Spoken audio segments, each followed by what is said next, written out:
The following lore, included in Lost Notes Groupies, is based on personal histories of sex, drugs, and rock and roll from the previous century. Any stories, as told to us, belong solely to the speakers and their memories. Previously on Groupies. The kicks just keep getting harder to find. For the rock stars, the Led Zeppelin, the decadence was they had done everything else. A man came up to me and said, "My friend wants to meet you." And it was John Paul Jones. And I'm like, oh, shit.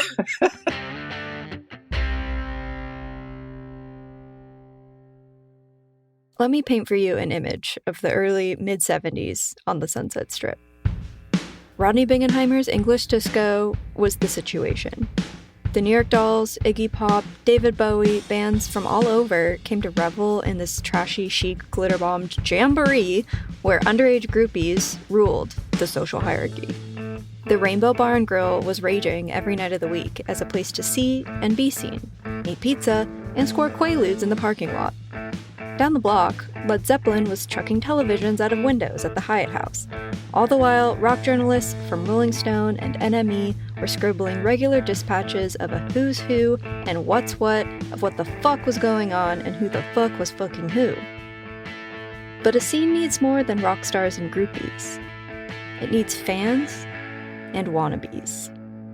I started taking the bus from the suburbs out to Hollywood, and very bold in all my finery. That's Kid Congo Powers, future punk legend, but then just an aspiring scene kid who fluttered down to the Strip to immerse himself in glitter and glam. I would probably wear some patchwork bell-bottom pants that I had got from the mall, and I had some platform wedgie shoes, like kind of sandal platforms that I had decorated with rhinestones and with a lightning bolt on them. And I had cut my hair in a shag hairdo, a David Bowie-esque thing. It was probably more like a mullet, but it was a self-inflicted haircut. Then I would steal my mother's jewelry, some of them bracelets and bangles and things, because she was a stylish woman. And I was actually just say I was staying over at a friend's house and then go off, There was not a lot of policing going on with the parenting at that point. So I would go out and I started to go and preen and pose and preen at Rodney's with the dancers. From the promenade to the preen, each successive microgeneration of Sunset Strip scene kid had their way to see and be seen out on the Strip. And sometimes all that strutting paid off, or got close. When I saw Laurie Maddox walking down Hollywood Boulevard, I recognized her from magazines and from being at Rodney's. It was like seeing David Bowie. It was like seeing a star. And she and her friends kind of take a look at me. And they said, "Look, how cute," at me. Then I was 14 or whatever. I thought, oh, wow, I've been recognized. That's incredible. That was me getting recognition from the Queen. But then I thought to myself, cute? I look amazing. I'm I didn't, and then I realized, she probably saw what she saw was a 14-year-old Chicano kid all dressed up, just walking around in the middle of the afternoon, and it was cute because, someone so young and so little was taking on the glam rock look. I got clocked. I was clocked, yes. And it was good. From KCRW and Golden Teapot, this is Lost Notes Groupies. And I'm Dylan Tupper-Rupert. This season, I'm taking you into the world of the legendary groupies of the Sunset Strip, from the pill to the dawn of punk. And it's the crack of dawn.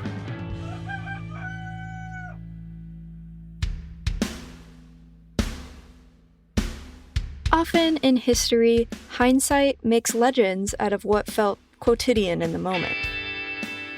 Haha, not on the Sunset Strip. The collective hubris and self-obsession was transcribing its own lore in real time. Rodney's was lore. The rainbow was lore. The whiskey was lore. Lori Lightning was lore. Re-lightning. The groupies were icons, and everyone knew who these girls were. If you were a kid into rock and roll, then you were probably at home, wherever you were, reading these magazines, and from reading these magazines, you learned that out there in Hollywood, the very epicenter of the music business, the groupies, whether you or the rock journalist name-dropping them thought they deserved it or not, the groupies were stars. I think I wanted to be a groupie. That is Alice Bagg of The Baggs, one of the first formative LA punk bands formed in 1977 when she was 19. And the reason she ended up in the scene at all, let alone ended up creating a truly new underground one, was because she was a young rock and roll devotee who pored over flashy magazines and wanted to go where the action was. Or try to become the action. My friends and I kind of half joked, but we were kind of half serious too, that when we'd go to shows, we're like, oh, let's wait backstage and see if we can meet the band. But I felt like I wasn't as good at that. Like some of my friends were very charming and good at flirting, and I felt like I wasn't really that person. So my groupie dreams kind of fizzled. In 73, Alice Bagg was living in East LA, just 15 or so miles from the Sunset Strip, but Hollywood was completely off the radar of her daily life. There was something that the image of the groupie showed her, particularly through the pages of Star, the short-lived teen magazine that went out with a bang with their huge feature on underage Sunset Strip groupies. And it was that, as a teen girl, you could go out there and reinvent yourself. I do have a very vivid memory of seeing Olga Korbut in Star magazine. Olga Korbut in 1972 had just become this international gymnastics celebrity. I just remember that she had all this dark eye makeup, and obviously she had a stylist. And it was just, I remember being impressed because thinking, wow, she is so, she is a world famous athlete, and she's also into music and this cool scene. I guess that hinted at that other side of the groupie that wasn't always publicized, which was these are women that are talented in ways that are maybe not being told always. To Alice, Star magazine shaded in a little bit of the missing picture of who these girls were, the side that wasn't always written about in the who's dating who gossip columns of music mags. She read them all, but Star showed her something a little different. I don't know. It wasn't, I don't feel like they treated the women in a demeaning way. It made their life seem glamorous and as something that was intriguing to me as a young girl who was just discovering my own sexuality and I was really into music too. So two things that I really like. Let me read more. A lot of it was the sex. I mean, it's the same reason I read Cosmo. It was a lot of sex.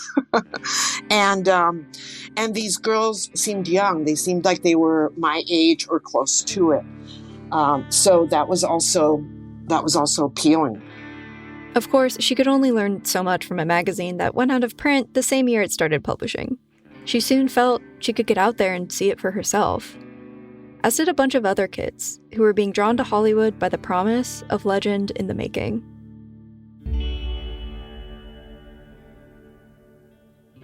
Kid Congo Powers. If you don't know him by name, I'm sure you know his bands. He co-founded the Gun Club with Jeffrey Lee Pierce, played with the Cramps and Nick Cave, and for the last few decades he's fronted Kid Congo and the Pink Monkey Birds. He also is a singular fashion trailblazer with an iconic little mustache. When Kid Congo was a teen, he was ready to bust out of the humdrum of LA's other suburban valley, the SGV. And much in the tradition of the suburban LA rock teens in this story, he also later became the president of the SoCal chapter of the Ramones fan club. In 73, I was a suburban kid, music obsessed already. When David Bowie came, it was the first time I thought, like, oh, Lord almighty, this is something, for me, at that age, I was already exploring my possible queer identity, or I was actually pretty sure about it then. But it was, a time of experimentation and a time of, coming into yourself. So actually the whole David Bowie as a androgynous, pansexual alien was actually a perfect thing for a suburban Chicano kid, possibly queer.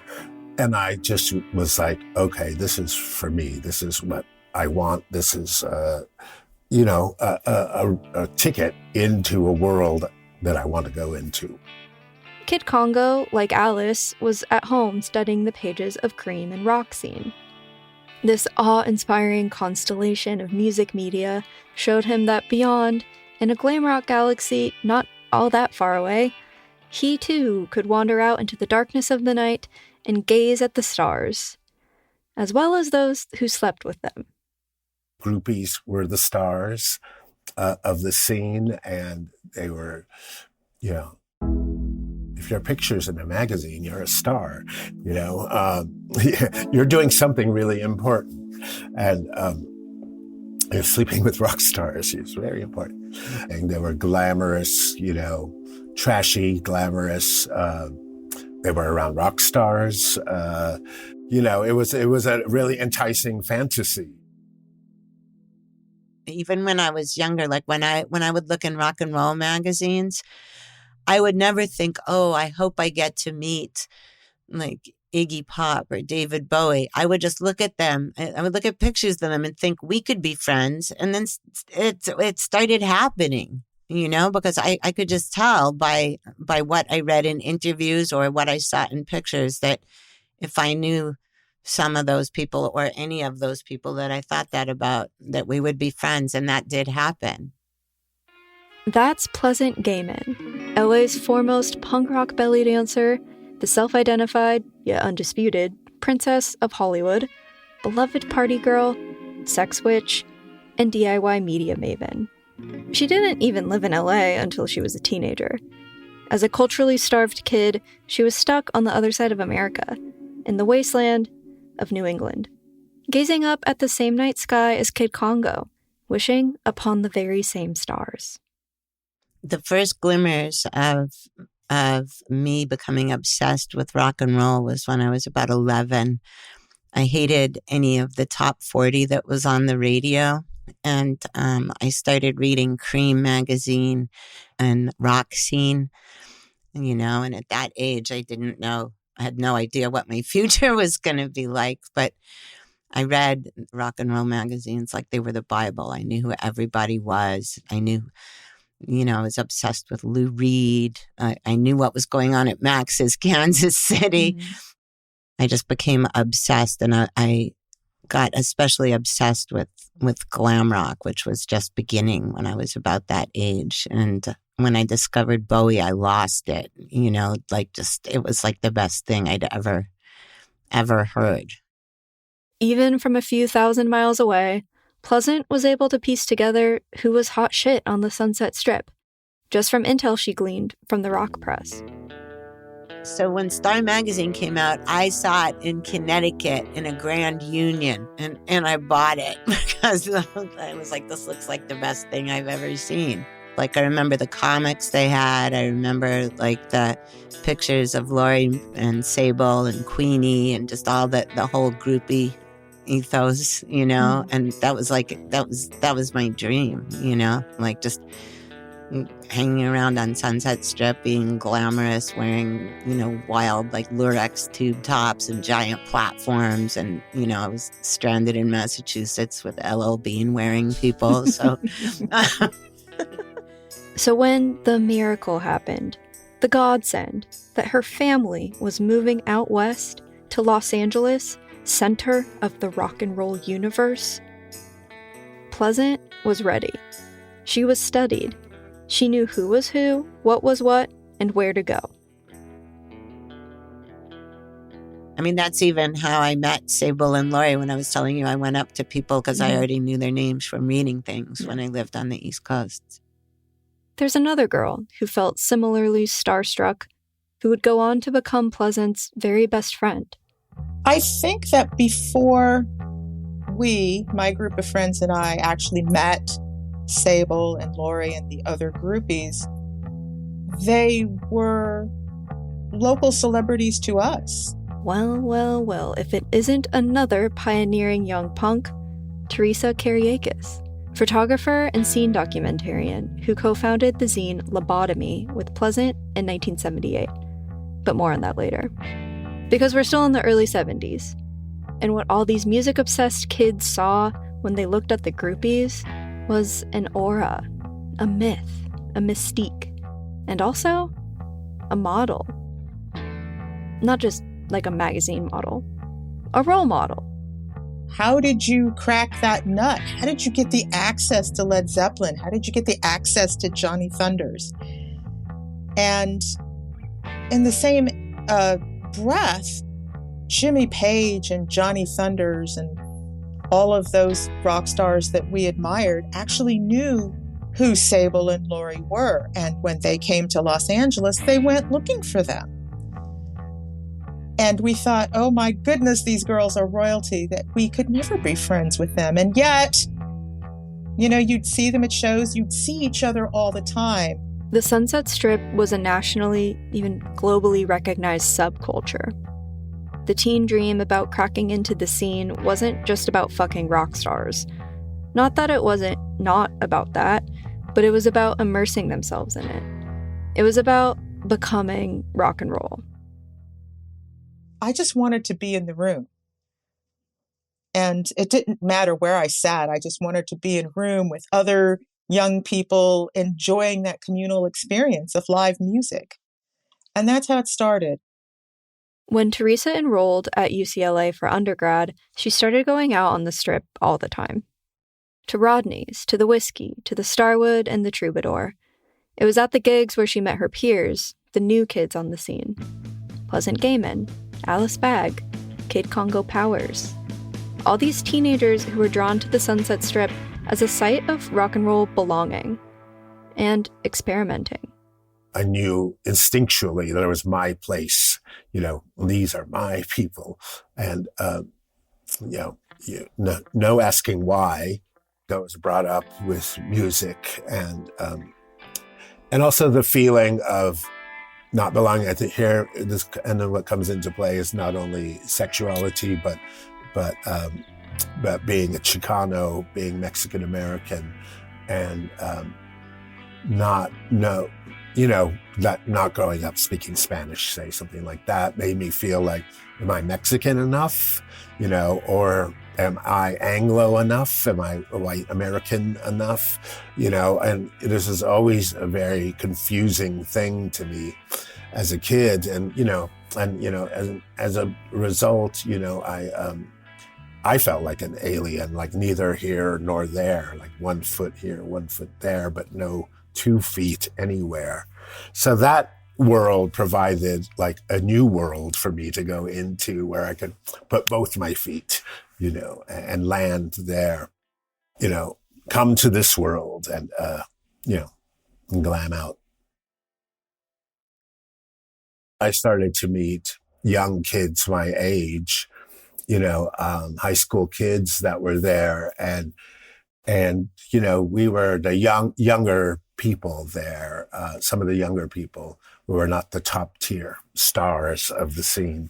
We were, having to drink in the back alley before, because we couldn't drink inside. And they were from all walks of life and all areas, from the forest-flung suburbs to kids who lived in Hollywood or Beverly Hills. So we were like the kids and hanging out, and then there were the stars, like the famous groupies. There was Rodney Bingenheimer and the gay DJ Chucky Starr, who was very flamboyant, and we all looked up to them a lot. And then the groupies like Sable Starr and Lori Maddox. when we were older, that same group of friends and I, we would have cars or access to our dad's cars. And then we would go to Rodney's English Disco. We'd go to the Whiskey A Go-Go. We'd go to the Starwood and the Troubadour and all of the big name clubs. And we all had fake IDs. And I never saw David Bowie in the flesh at Rodney's, although I did see Iggy Pop there. And that's why I went. There were other kids their age who flocked there, like Carrie Crome, Joan Jett, Belinda Carlisle, Suzi Quatro, near-future female rock stars who at the time were just kids out partying on the scene. Partying alongside the current moment's rock stars, such as Iggy, Bowie, the New York Dolls, Led Zeppelin. Rodney's was rock myth in the making. I understand I first met Joan Jett at Rodney's, but I don't remember that because I met so many people in such a whirlwind of time. And Rodney's, I just remember lipstick on the mirror. There was like a big mirrored wall, and girls and boys put on lipstick and kiss the mirror. And the disco ball lights, and just the best music. I mean, the music I really liked, all the glam stuff, the New York Dolls, Bowie, and the Stooges. And that's pretty much what it was. As the designated driver of glitter, glam, and punk rock, I was always kind of looking at my watch like, oh, our curfew's coming up. If we want to be able to do this again tomorrow, we can't be late. So, yeah, that was me. It was just a crappy bar. It was, not the most amazing discotheque. It was a real homemade thing, it seemed like. But, done well. As I've previously described, picture Buca de Beppo meets senior prom at Rock and Roll High School. Loud music, drum beat, beer smell, strobe lights, flashing lights. Off in the back was a dance floor that was a wall of mirrors. It was, 4 three-sided mirrors, dance floor. So it just seemed like kind of endless. And people dancing, doing this bump and grind dancing and very sexually explicit dancing, very preening, a lot of like hand behind the thing, like glamour pose dancing, a lot of glamour poses going on, and a lot of hip grinding, and a lot of everyone's clothes were very tight. And then there was what is called the VIP lounge, which I think it did actually say Rodney Bingenheimer's VIP lounge or something like that in big glitter letters inside. And that's where you might see a rock star if you walked past there. You definitely see the groupies and the hangers-ons and the regulars hanging out in there. And it wasn't very private at all. And it was like like watching television or something. It was like, is Mark Bolan in there? Is David Bowie in there? Who is in there? And I recognize, Sable Starr is in there. And yeah, so, you went in and made the scene. It wasn't just about going to the scene and trying to be a part of it. It was about making the scene. Not anew, but like on top of what came before, adding sticky layer atop sticky layer, all to see if you could find a way to stick around and keep the party going. The party that had been going on for decades. Here's Pleasant Gehman again. I loved going to Sunset Strip. It was my favorite thing, and I loved the whiskey so much, and I wish they still had the red flocked Bordello wallpaper and the big giant tuck and roll booths that they used to have. I had so many amazing experiences inside the whiskey, like talking to people like in the dressing room or meeting new people on the floor as we were watching shows, or just seeing crazy people like Rick James coming through the door and stuff like that. It was wild, especially for a teenager. It was like living in an amazing rock and roll circus. But something else that was fantastic about the Strip at that time was there was still all these relics there from the 40s through the 60s. Like there was Pat Collins, the hip hypnotist, was still open. Where there's, I think, either an El Pollo Loco or a McDonald's or something near the corner of San Vicente. There was Eddie's Little Shanghai. That was a movie star hangout. You could feel the Hollywood energy on the Sunset Strip from decades before, you know. And that was pretty incredible, too. Conveniently, for this part of the story, there are many metaphors about the ephemeral nature of sparkly stuff. All that glitters is not gold. It's better to burn out than to fade away. Lori Lightning only strikes once. All that is to say that the glitter and glam scene, as potent, vibrant, trashy, electric, and spectacular as it was, had a somewhat short shelf life on the Sunset Strip. By the time Alice got to the scene, it felt like it might have already crested its peak.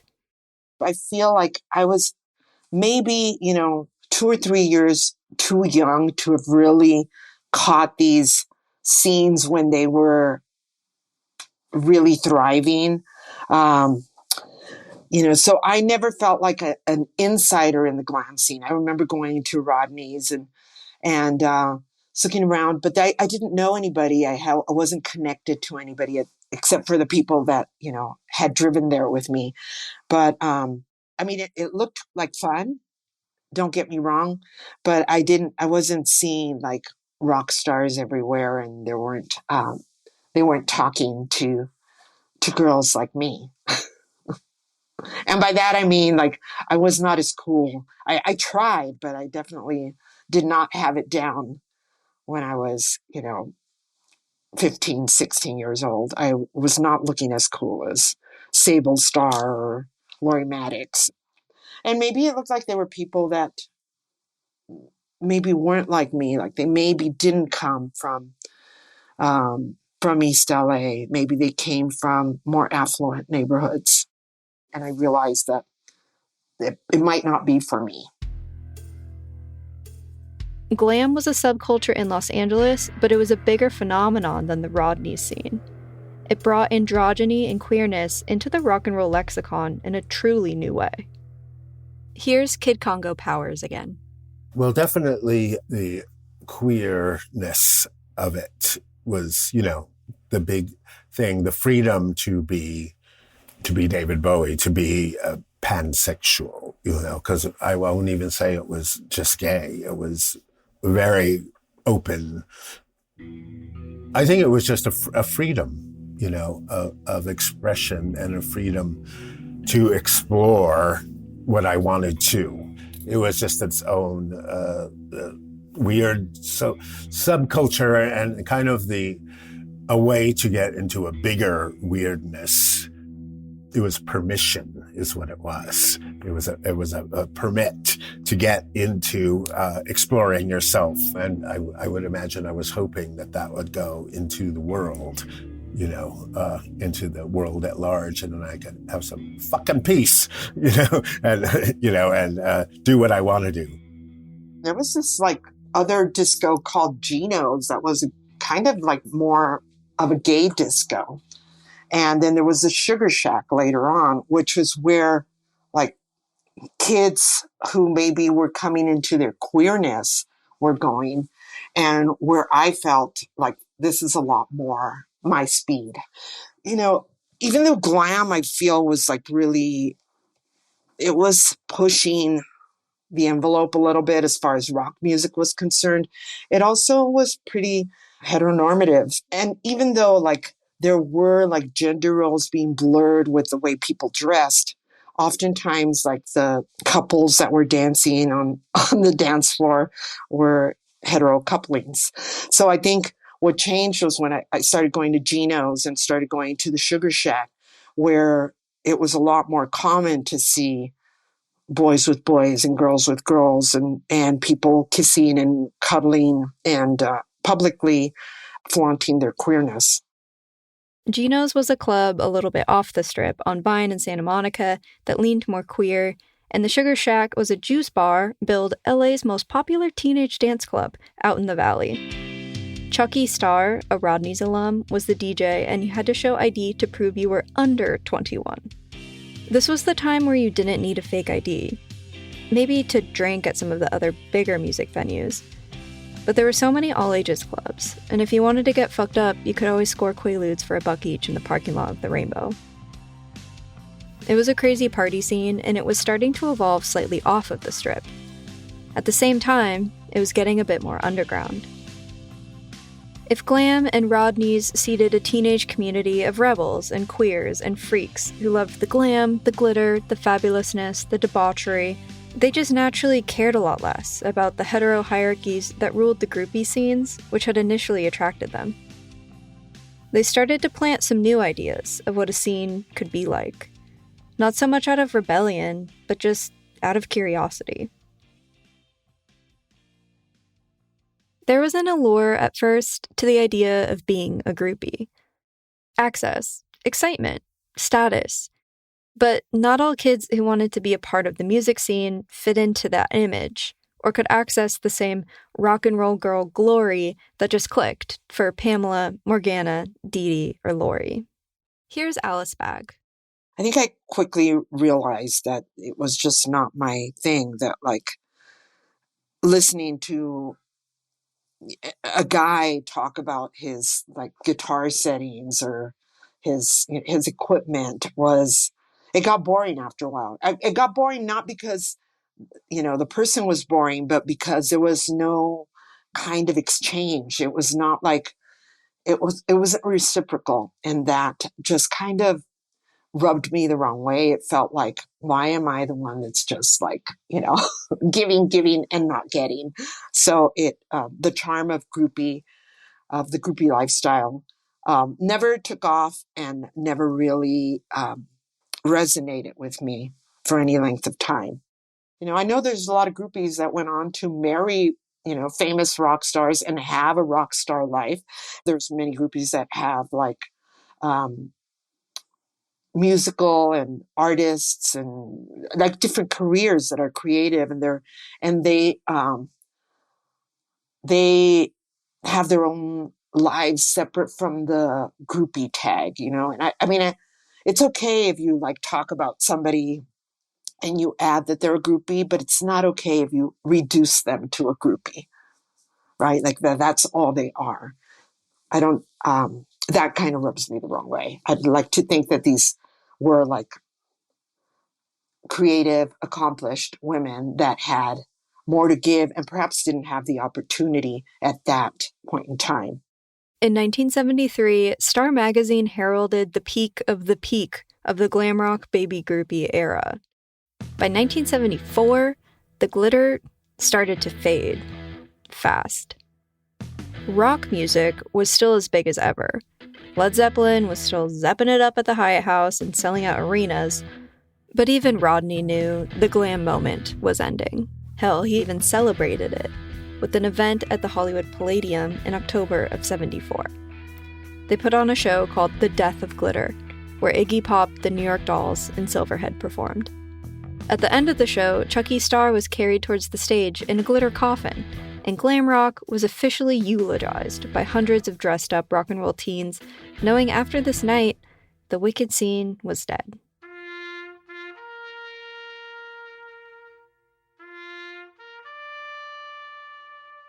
As Rodney shuttered in 1975, back up in the mainstream, disco was on the upswing and in a culture war headlock with bloated AOR guitar dude rock. So in LA, the Sunset Strip scene was in a post-glam haze. It was still happening. It just wasn't exactly something official yet.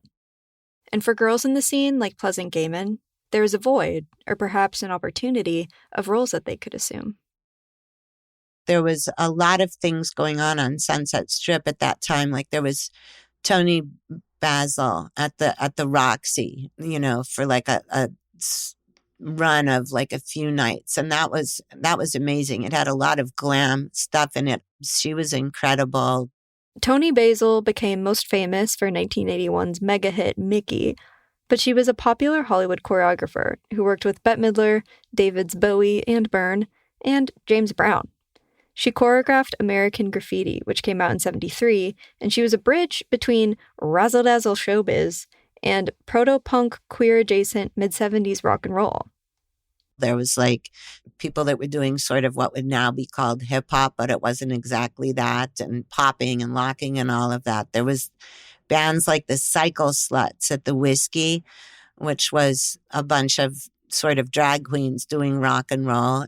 Jimmy LaPena, the manager at the Whiskey, would let all of us in for free, but we'd have to, when the semesters came around, we'd have to show him our report cards to prove that we had like a C+ or over average. Otherwise, he wouldn't let us in because he knew we were staying there till it closed. And I'm sure he was a dad, but that, that's how that started.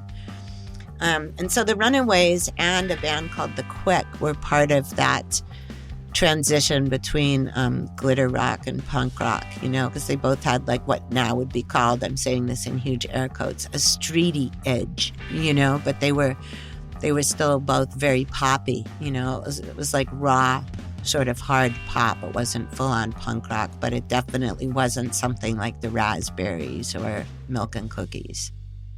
But, a lot of these kids and people I met then, were on the founding of the next scene, which was the punk rock scene. By 1976, we were 17.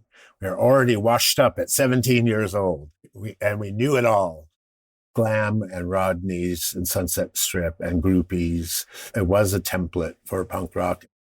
But still, the fantasy of rock star was king, because up until that point, a rock star at a show was someone who was on stage. You didn't get anywhere near untouchable, and maybe you could hang out at the backstage after the show, and you might see them with big sunglasses and bodyguards being rushed into a black windowed limousine, and they might sign an autograph or two on their way, but it was all very protected, and very untouchable, and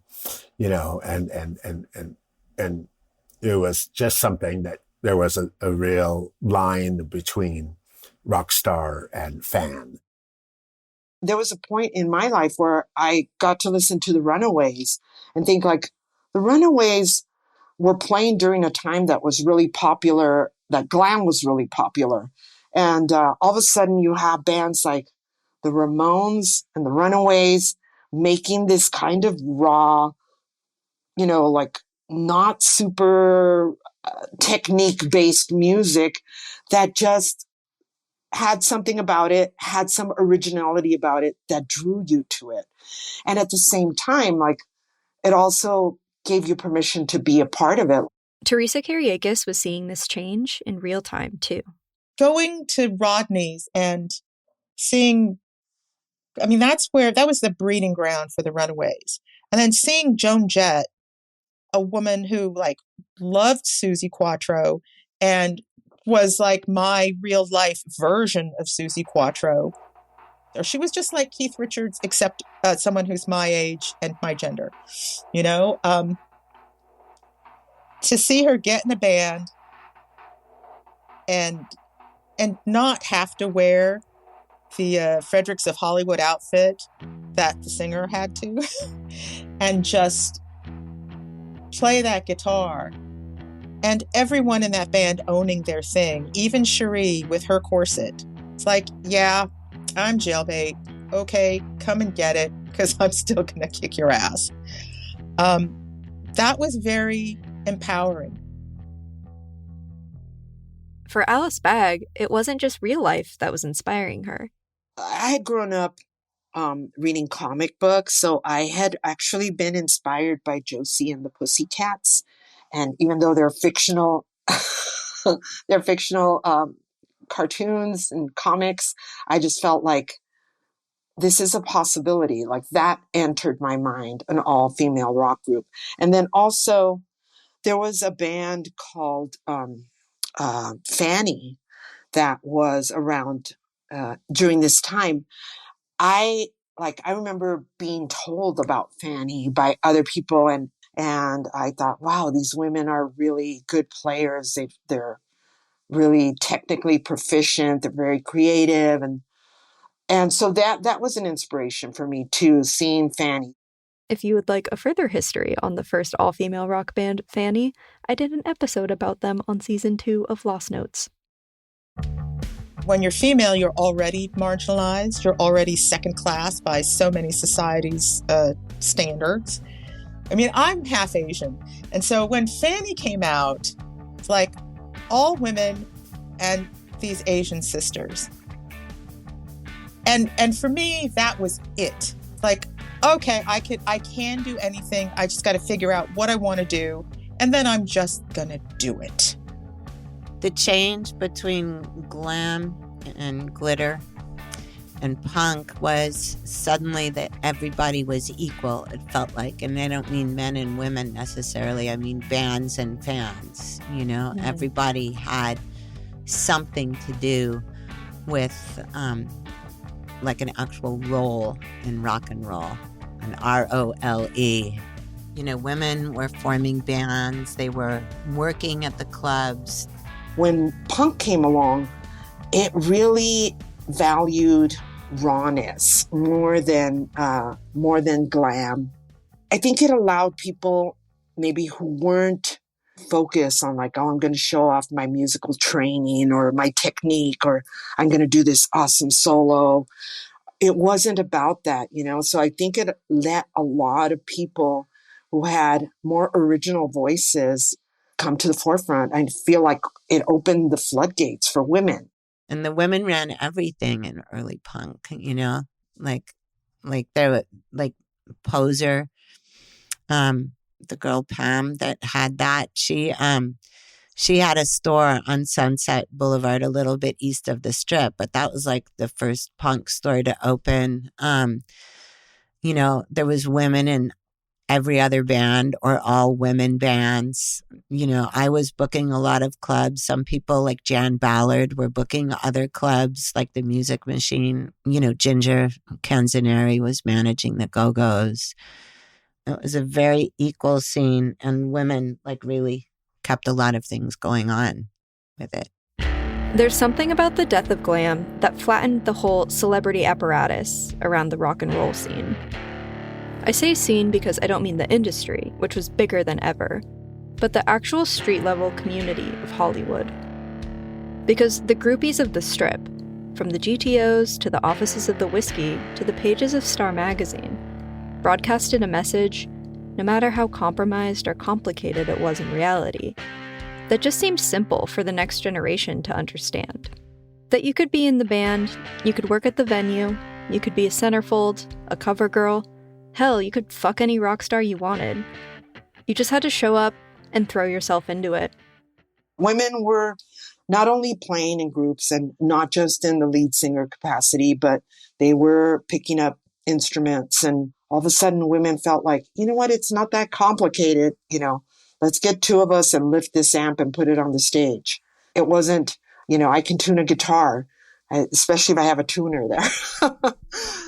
So I think punk really demystified the whole music business and what it could be. It felt like it put it back in the hands of people who were making rock and roll that was worth listening to.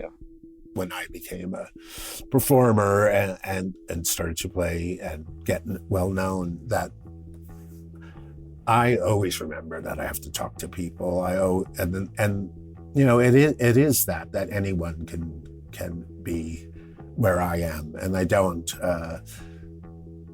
see a difference between me and the audience at all. You know, I saw the New York Dolls play a few times, and David Johansen was just incredible. The New York Dolls were incredible because David Johansen made you feel like you were at a party at his house that he invited you to, and he was the host of the party. And, you know, I saw them at the Roxy, and the New York Dolls at the Roxy, and like the whole audience was all the hierarchy of Rodneys were all like on the side of the stage in the wings, you know, and it was just all one big amazing scene. And, you know, these things are very foundational,